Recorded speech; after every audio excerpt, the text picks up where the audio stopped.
다 함께 사도신경으로 신앙 고백하심으로 6월 9일 목요일 새벽 예배를 시작하겠습니다. 전능하사 천지를 만드신 하나님 아버지를 내가 믿사오며 그 외아들 우리 주 예수 그리스도를 믿사오니 이는 성령으로 잉태하사 동정녀 마리아에게 나시고 본디오 빌라도에게 고난을 받으사 십자가에 못 박혀 죽으시고 장사한 지 사흘 만에 죽은 자 가운데에서 다시 살아나시며 하늘에 오르사 전능하신 하나님 우편에 앉아 계시다가 저리로서 산자와 죽은 자를 심판하러 오시리라. 성령을 믿사오며 거룩한 공회와 성도가 서로 교통하는 것과 죄를 사하여 주시는 것과 몸이 다시 사는 것과 영원히 사는 것을 믿사옵나이다. 아멘. 하나님 아버지시여, 주께서 나의 연약함을 아시오니 보혜사 되신 성령께서 나를 오늘도 지키시며 보호하시며 인도하여 주옵소서. 예수 그리스도의 이름으로 기도합니다. 아멘.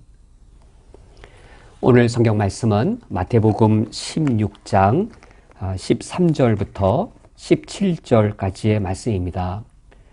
오늘 성경 말씀을 제가 봉독해 드리겠습니다. 예수께서 빌립보 가이사라 지방에 이르러 제자들에게 물어 이르시되 사람들이 인자를 누구라 하느냐? 이르되 더러는 세례 요한, 더러는 엘리야, 어떤 이는 예레미야나 선지자 중에 하나라 하나이다. 이르시되 너희는 나를 누구라 하느냐? 시몬 베드로가 대답하여 이르되 주는 그리스도시요 살아계신 하나님의 아들이시니이다. 예수께서 대답하여 이르시되 바요나 시몬아 내가 복이 있도다. 이를 내게 알게 하니는 혈육이 아니요 하늘에 계신 내 아버지시니라. 아멘. 오늘 성경 말씀에서 예수님께서는 제자들에게 두 가지 아주 중요한 질문을 하십니다. 첫 번째 질문은 사람들이 인자를 누구라 하느냐라는 질문이었고, 두 번째 질문은 너희는 나를 누구라 하느냐라는 질문이었습니다. 즉 예수님이 어떤 분이신지 그것에 대해 질문하는 바인 것이지요. 유사한 질문을 두 번이나 함으로 이 질문의 중요함이 대단히 큰 것을 우리가 알 수 있습니다. 또 이 질문의 중요함을 마태복음 안에서의 우리 위치를 통해서도 알 수 있습니다. 마태복음이 모두 28장의 분량으로 되어져 있는데 이 본문의 이 마태복음 16장이란 위치는 이 정중앙, 중앙 부분에 해당되어집니다. 마태복음의 중앙 부분에서 예수님께서 제자들에게 물으시는 것이지요. 사람들이 인자를 누구라 하느냐라는 질문에 이어서 너희는 나를 누구라 하느냐라고 질문하십니다. 이 질문들이 마태복음의 중앙의 위치에 놓여져 있으므로 마태복음에 있어서 가장 중심적인 문제란 사실을 우리가 더불어 알 수 있습니다. 마태복음이 기록되어질 때 이 마태복음이 가장 중심적으로 문제시 삼은 것은 무엇인가? 마태복음을 읽는 우리 모든 사람들에게 어떠한 사안이 중심된 문제인 것을 알려주기 위하여 기록된 것인가? 바로 사람들이 인자를 누구라 하느냐? 그렇다면 너희는 나를 누구라 하느냐라고 하는 예수님에 대한 신앙 고백인 것이죠. 우리가 마태복음 16장에 이르기까지 예수님의 이 말씀하신 것, 예수님의 행하신 것, 즉 예수님의 설교와 예수님의 사역, 예수님께서 크게 두 가지 방편으로 메시아 사역을 하셨는데 설교란 반편과 그리고 메시아로서의 여러 기적을 행하시는 이 두 가지로서 예수 그리스도 주님이 어떤 분이신지를 마태복음 16장에 이를 때까지 나타내셨습니다. 그리고 말씀을 통해 또 기적적인 역사를 통해 예수 그리스도 당신이 어떤 분이신지를 드러내신 이후에는 이제 신앙 고백을 요구하시는 것이죠. 사람들이 인자를 누구라 하느냐? 그렇다면 너희는 나를 누구라 하느냐?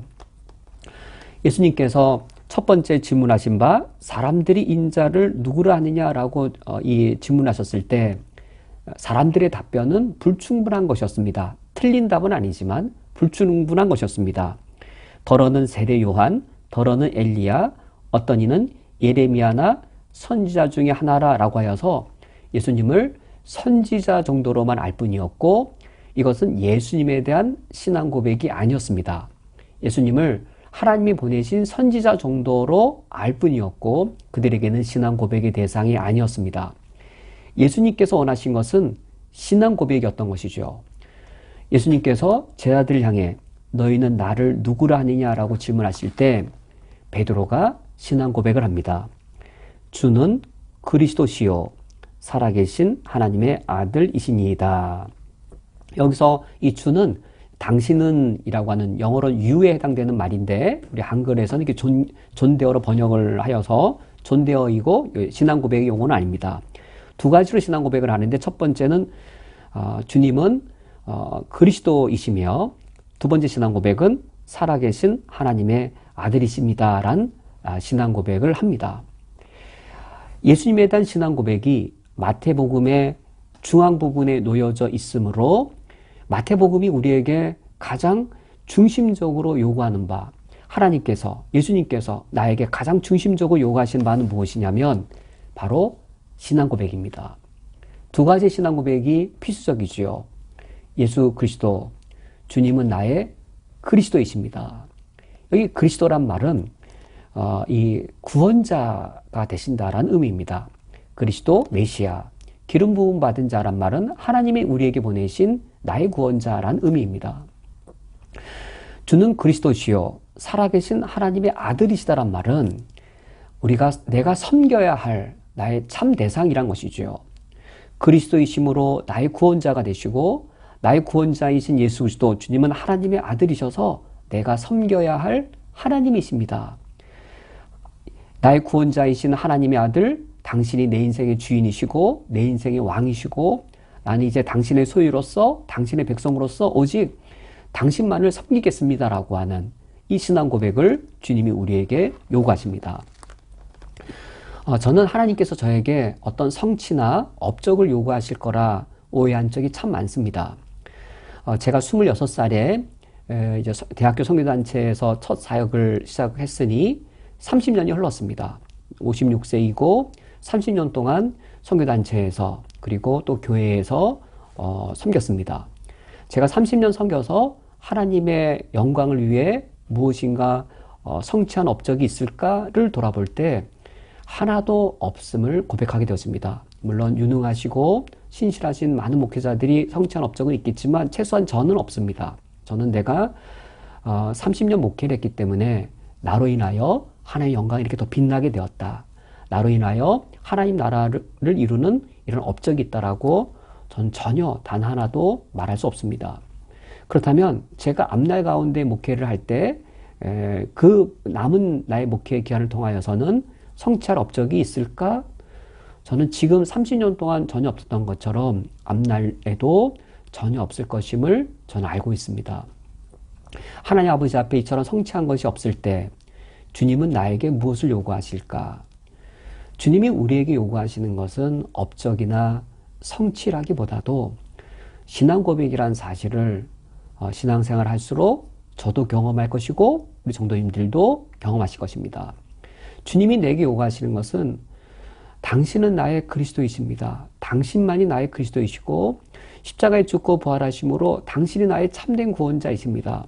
전에는 돈이 많으면, 내가 건강하면, 내가 명성을 얻으면 내 인생이 더 멋지고 화려하게 구원받을 줄 알았는데 아닙니다.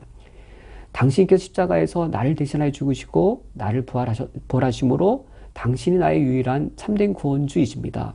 그러므로 내가 당신을 나의 영원한 하나님으로, 내가 유일하게 섬길 나의 하나님으로 내가 받들고 예배하며 경배하겠습니다. 란 신앙 고백을 주님이 우리에게 요구하시는 것이지요. 이런 신앙 고백이 내가 하나님께 직접 하게 되어지면 하나님이 기뻐하시는, 하나님이 기쁘게 해드릴 예배가 될 것이고, 우리 성도님과 또 우리들 사이에 하나님이 나의 그리스도, 하나님이 나의 참된 유일한 왕이란 것을 우리 그리스도인들 간에 서로 나눈다면 이것이 영적 교제가 되어져서 우리들 간에 영적 기쁨을 넘치게 하는 그리스도인의 공동체적인 교제가 되겠지요. 우리가 하나님을 향해서도 그리스도로 살아계신 하나님으로 고백할 수도 있겠고, 우리 교회 공동체 안에서도 우리가 서로 고백하면서 교제할 수도 있을 겁니다. 그러나 하나님이 또 대단히 강하게 원하시는 것은 이런 신앙 고백을 아직 하나님을 믿지 않는 그런 분들, 하나님을 향해 대적의 태도를 취하고 있는 분들을 향해 한번 제 삶을 보십시오. 제 이야기를 들어보시기 원하지 않으십니까? 난 당신에게 내 삶을 이야기해 드리고 싶습니다. 하나님이 여차여차하여서 나의 그리스도이십니다. 십자가에 죽고 부활하신 그분, 여차여차한 이유로 내가 나의 그리스도이심을 깨닫게 되었습니다. 그리고 주님을 나의 구원주로 영접한 이후에 이제 하늘과 땅을 창조하신 그분이 나의 유일한 참 왕이십니다라고 아직 예수님을 믿지 않는 분들에게 우리가 고백하기를 주님이 원하십니다. 이것이 바로 전도이고 선교적인 삶을 사는 것이지요. 오늘 말씀을 맺도록 하겠습니다. 주님께서 이 사람들이 인자를 나를 누구라 하느냐, 그러면 너희는 나를 또 누구라 하느냐라는 이 질문은 마태복음의 가장 중앙에 놓여 있습니다. 이 복음서의 가장 중심된 문제인 것이지요. 베드로가 예수님을 향해 주는 그리스도이시요 살아계신 하나님의 아들이시라고 고백하였듯이 주님은 우리에게 이런 고백을 들으시기를 원하십니다. 하나님을 향하여 이 고백을 직접적으로 함으로 우리가 주님을 예배할 수 있기 원하고, 이미 믿는 우리 그리스도인들 안에 이 고백의 찬양이 넘쳐서 영적 교제가 넘쳐나기를 원합니다. 무엇보다 특히 아직 예수 그리스도를 믿지 못하는 분들에게 우리의 신앙 고백이 우리 입술의 고백과 삶의 고백이 더불어져서 예수 그리스도의 우리 구원주 되심, 살아계신 하나님의 아들 되심, 그것이 널리 증거될 수 있기를 주님의 이름으로 축원드립니다. 함께 기도하겠습니다. 진실로 십자가에 죽고 부활하신 예수 그리스도, 주님은 나의 유일한 참된 구원자이시며 살아계신 하나님의 아들로서 내가 경배하고 섬길 나의 유일한 참 왕이십니다. 오늘 주님을 향한 신앙 고백으로 오늘 하루를 살게 해 주옵소서. 예수 그리스도의 이름으로 기도합니다. 아멘. 다 함께 주기도로 오늘 예배를 폐하겠습니다. 하늘에 계신 우리 아버지여, 이름이 거룩히 여김을 받으시오며 나라가 임하시오며 뜻이 하늘에서 이루어진 것 같이 땅에서도 이루어지이다. 오늘 우리에게 농한 양식을 주시옵고 우리가 우리에게 죄 지은 자를 사하여 준 것 같이 우리 죄를 사하여 주시옵고 우리를 시험에 들게 하지 마시옵고 다만 악에서 구하시옵소서. 나라와 권세와 영광이 아버지께 영원히 싸움나이다. 아멘.